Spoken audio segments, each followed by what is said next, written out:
a Maru Garcés, del equipo de mujeres del Secretariado Estatal, que nos va a hablar sobre mujeres activistas y coronavirus. Bueno, pues hola a todos, no sé si me oís bien. ¿Sí? Vale, genial. Bueno, pues yo de lo que os quería hablar era del proyecto sobre mujeres y activistas y el coronavirus, que es el proyecto que, bueno, como han mencionado mis compañeras, lo hicimos durante el confinamiento y de este proyecto pues surgió un reportaje que era el de mujeres contra el coronavirus, ¿vale? Entonces, bueno, si no lo habéis visto todavía en la web, sí que os recomiendo que lo veáis porque yo creo que quedó bastante chulo y además participaron un montón de compañeras que incluso compartieron sus testimonios. Entonces, bueno, contaros que este proyecto nació tras nuestra primera reunión virtual al inicio del confinamiento y en ella pues empezamos a hablar sobre cómo habían cambiado nuestras vidas, sobre el teletrabajo, los ERTEs, todos esos planes que se nos habían quedado en suspenso y de ahí pues acabamos derivando en la difícil situación a la que tantas mujeres se estaban enfrentando, como podían ser las mujeres que sufrían violencia de género en sus casas y tenían que estar encerradas, las mujeres que estaban solas, las cuidadoras o las que estaban dando la cara tanto en hospitales como supermercados o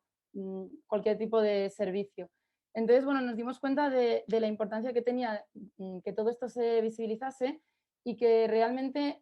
era algo de lo que no se estaba hablando. Entonces, una de las cosas que vimos, bueno, de los resultados que sacamos, ¿no?, en este reportaje, es que durante todo este tiempo de COVID, el cuidado ha sido y es una de las acciones más importantes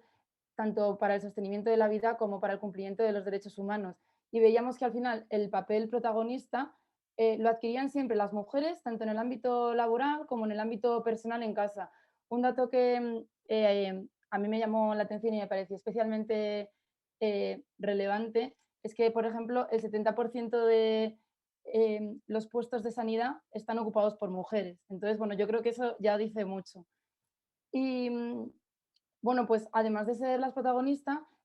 también lo que veíamos es que encima eran las que sufrían las mayores consecuencias derivadas de su salud, de sus derechos laborales y sociales y en general de su derecho a la igualdad. Entonces, quisimos ver cómo está afectando esto a las mujeres activistas de Amnistía y nos propusimos recoger testimonios de aquellas activistas que quisieran contar su situación. Entonces, bueno, los objetivos iban un poco en la línea de sensibilización, reivindicación de la importancia de los cuidados para la realización de derechos humanos y también promover el intercambio de experiencias.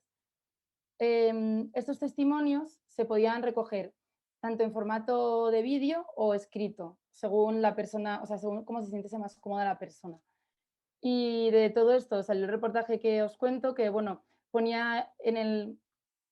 como contexto la pandemia y cómo esta volvía a poner en relieve la desigualdad existente entre mujeres y hombres. Y bueno, yo creo que además, gracias a este reportaje, pudimos arrojar un poco de luz, reflejando entre todas la pluralidad de situaciones que, por un lado, ejemplificaban lo difícil de esta situación en relación con la construcción social de género, pero que también, por otro lado, nos hizo sentir más comprendidas, ¿no? Al final yo creo que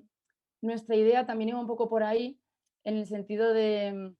que nos daba la oportunidad de poder, por un lado, concienciar y por otro, liberarnos, ¿no? Porque también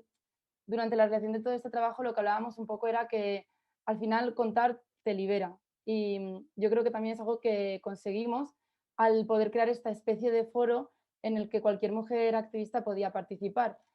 Y bueno, desde mi punto de vista ya yo creo que fue muy bonito y enriquecedor el ver cómo compañeras que no habíamos trabajado nunca antes juntas, cada una desde nuestra casa íbamos aportando nuestro granito de arena para que este proyecto saliera adelante. Y por otro, pues también las historias que yo creo que fueron muy emocionantes, ¿no? En ellas se mostraba mucho pues el valor de la mujer y cómo se iban enfrentando cada una a la pandemia. Y bueno, tenéis ejemplos de historias de activistas que, bueno, he visto que están aquí, como María Ramírez, que nos hablaba un poco de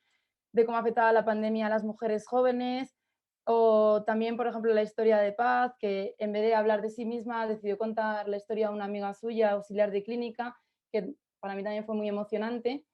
y bueno, y demás compañeras que lo dicho, si queréis podéis ver en la web y que yo creo que os va a gustar porque es un reportaje que, además de ser bastante dinámico, visibiliza muy bien la situación de la mujer en la pandemia y que yo creo que seguro que os vais a sentir identificadas, si no es con un punto, con otro.